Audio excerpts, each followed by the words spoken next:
6 years ago, the Queen's 90th birthday, there were 15 working royals. Those are members of the family who appear on behalf of the sovereign at events. Charles has previously suggested he wants to reduce that to just 8 senior members for financial and practical reasons. Now, Camilla is Queen Consort, so she is one of those 8 automatically. No one expected the truth to emerge from a forgotten drawer in Queen Camilla's bedroom. Yet on a quiet afternoon in May 2025, Princess Anne and young Prince George unearthed something that could change royal history. What was supposed to be a simple visit to Clarence House turned into a revelation. Inside a sealed trunk were the private letters, journals, and photographs of the late Princess Diana, some never seen by the public. But what truly stunned them wasn't just the contents, it was where they had been hidden and who had hidden them. The silence around Queen Camilla just got louder. The British monarch had given her approval for Camilla to carry the title of Queen Consort. Amid growing pressure to modernize the monarchy, King Charles had begun reducing the number of active royals. While the public largely welcomed a trimmed-down crown, Princess Anne remained a staunch traditionalist, believing each member of the family carried a duty that couldn't be cast aside. But even Anne, the most disciplined of royals, wasn't prepared for what came next. Anne's visit to Clarence House with 11-year-old Prince George was unannounced. George, under her care for the weekend, had developed a bond with his great-aunt, a relationship built on trust, curiosity, and unvarnished truth. Camilla's wing was quiet, too quiet, curtains drawn, doors locked, and a lingering stillness that felt deliberate. A chambermaid hesitantly revealed that Camilla had left earlier for Raymil House, her private retreat, taking none of her usual staff. No explanation, no note. Anne's instincts sharpened. With the palace steward's master key, she and George entered Camilla's quarters. What they found stunned them into silence. Inside a drawer, folded delicately, was a letter penned by Frances Shand Kidd, Princess Diana's mother. It was raw, emotional, and filled with confessions about Diana's final days in the royal family. It spoke of her heartbreak, her sense of isolation, and her battle for identity within the institution. Though adored by the public, Diana had suffered deeply in silence, and this letter bore witness. Why was such an intimate document in Camilla's possession? Had it been kept as a grim memento, or had it been deliberately hidden to protect or suppress a legacy? To understand the weight of the letter, one must understand Frances Shand Kidd.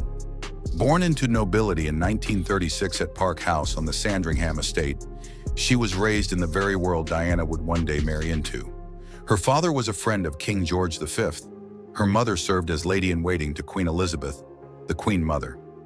In 1954, Frances married John Spencer at Westminster Abbey. She was only 18.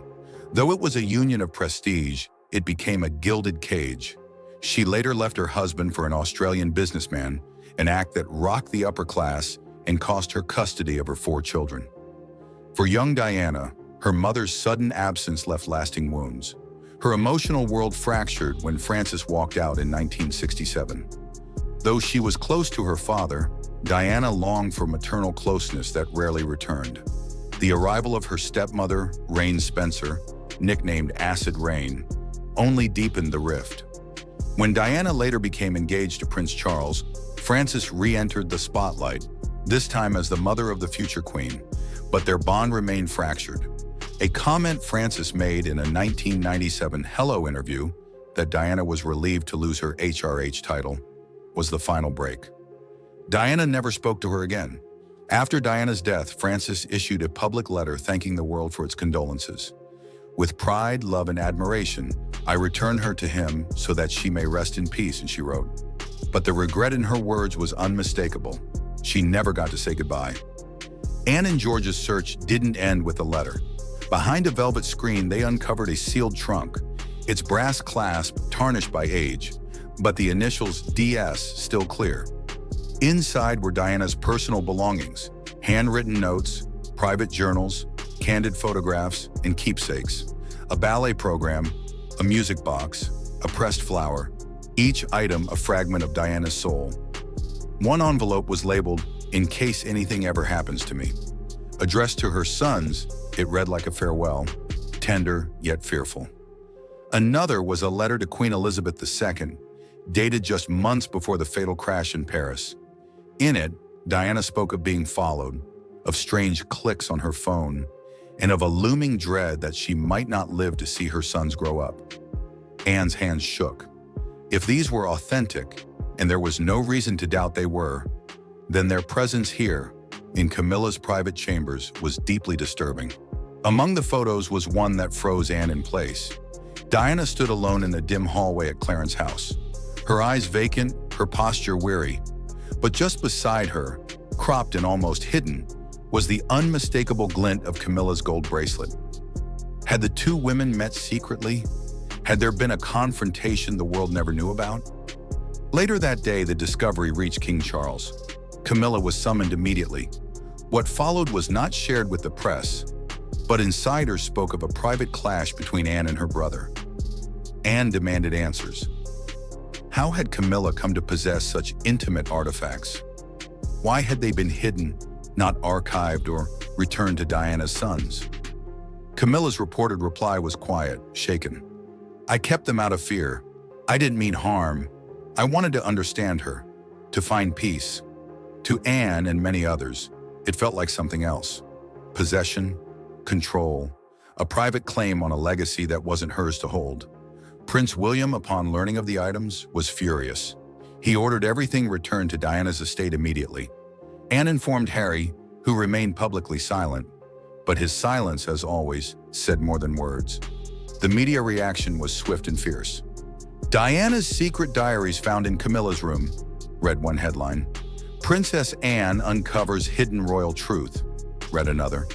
Public sympathy for Diana surged again. Her voice, long muted, was finally being heard through the artifacts she left behind. Anne, ever composed, didn't allow the storm to pass quietly. Plans were soon underway.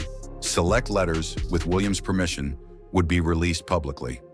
The world deserved to know Diana's truth, unfiltered and undistorted. The monarchy had tried to move forward, to reshape itself for a new era.